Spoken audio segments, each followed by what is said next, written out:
Hakuo listeners, let's learn sumo. I'm Clayton. So, day 8 saw some really interesting stuff.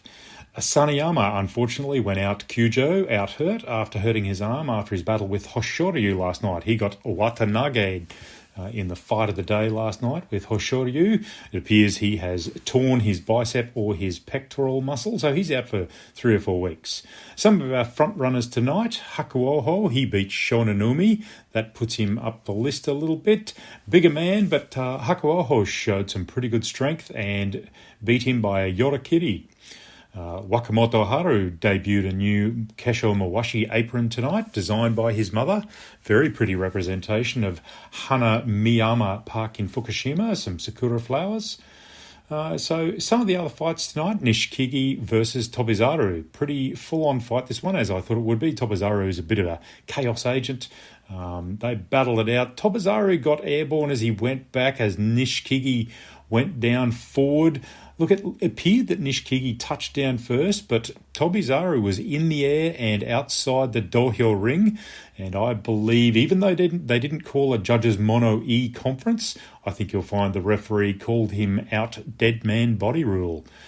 Basically, if he is in the air and outside the ring with his whole body, he has no chance of winning, and they call it dead man. Abi versus Shodai, a Sukiadashi frontal thrust out. Abi, all guns blazing. Multiple Sparish blows. Shodai just had no answer, which is unusual for the Komusubi. Ura versus Hoshoryu. Ura tried a henka, but Hoshoryu, he was aware to it and he went to the side. Ura went to the other side. Ura's head was just too low and Hoshoryu pushed him down for a Hataki Komi push down. Daisho got the Fusen default win from Sanayama's pulling out. That keeps him in the chase for his Ozeki run, but it gets him to 6-2 fairly easily with a Fusen win. Wakamoto Haru and Kotono Waka. Kotono Waka just couldn't get a right-hand grip like he's normally used to. Wakamoto Haru broke his left grip. He got pushed back to the bales. He looked like he was under pressure. But if you looked at the hands, Kotono Waka was nowhere. Wakamoto Haru, he got a good double grip on Kotono Waka and pushed him back the other way. As Kotono Waka struggled for a grip, Yorakiri win to Wakamoto Haru. So the big match of the day, Midori Fuji versus Kirishima. Midori Fuji debuted a nice bright red Mawashi belt, replacing his black Mawashi. Remember, they don't wash these Mawashi belts. And they don't change them very often for any particular reason. They just usually fight and fix them for a long period of time. They don't wash themselves not to remove the experience from that belt. But given Midori Fuji's last 2 months, I think he might have wanted a fresh start. So on to the match. Tachiai, they got together pretty quickly. It was a fairly hard hit.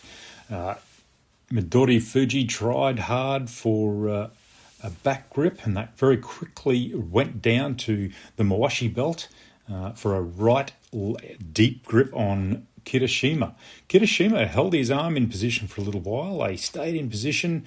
As he got that rear deep grip, he must have grabbed the knot of Kirishima's belt, and we saw something quite unusual, a Mawashi break. The referee quickly came in as they were joined and tapped both wrestlers on the shoulder and told them to stay in position. So effectively, a Mawashi break is where one of the wrestlers' Mawashi belt comes loose.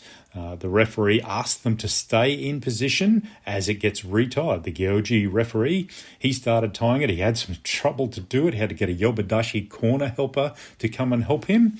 And then after a few minutes, probably about 2 minutes it took them to do it, the referee then checked with the chief judge in the position of the wrestlers. So the chief judge then looked at the replay to check that their hands were in the same position. They readjusted Midori Fuji's hand on the Mawashi a little bit deeper than what he had, and then tapped them, and they were underway again. So Midori Fuji really got a good grip here and very quickly went for an inside front grip with his left hand. It was a fairly strong grip because it really changed the hip position of Kirishima. He tried to Watanabe him a big, deep throw, and to be honest, I don't know how Kirishima saved it. It was a pretty good save. Midori Fuji wasn't finished there. He gave it a couple more goes. There were a few attempted leg trips. In the end, he gave an almighty heave, and Kirishima was forced to step out to save himself from the throw. Midori Fuji takes the win by Shinatanage, a win underarm throw. And we all know what happens when a lower-ranked Maegashira beats an Ozeki or a Yokozuna. Well, the cushions start going. Remember we talked about that back on day 2 or 3 when the Yokozuna got beaten. The Zabuton cushions are thrown in by the crowd.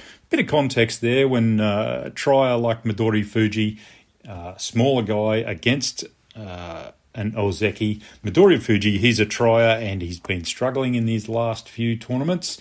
I think a big, hard win like that, the crowd appreciated it. I take it as context of a congratulations more than a heckling of anybody. So that was the tournament tonight. That was definitely fight of the day. If you get to see that fight on Twitter or replay, that is a really good fight. Goes for about 5.5 minutes all up. So in the lead, we're left with Hoshoryu, Nishikigi and Hokuto Fuji at 7-1. 6-2, Endo, Hakaoho, Takara Fuji, Wakamoto Haru, Daishu and Tamawashi, all on 6-2. Should be an interesting next few days. Sort out who's in the lead. The Ozeki runs are still going. Hope you enjoyed tonight's action.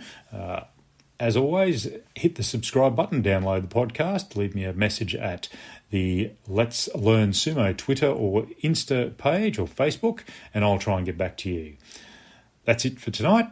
Hakioi listeners, I'm Clayton. Goodbye.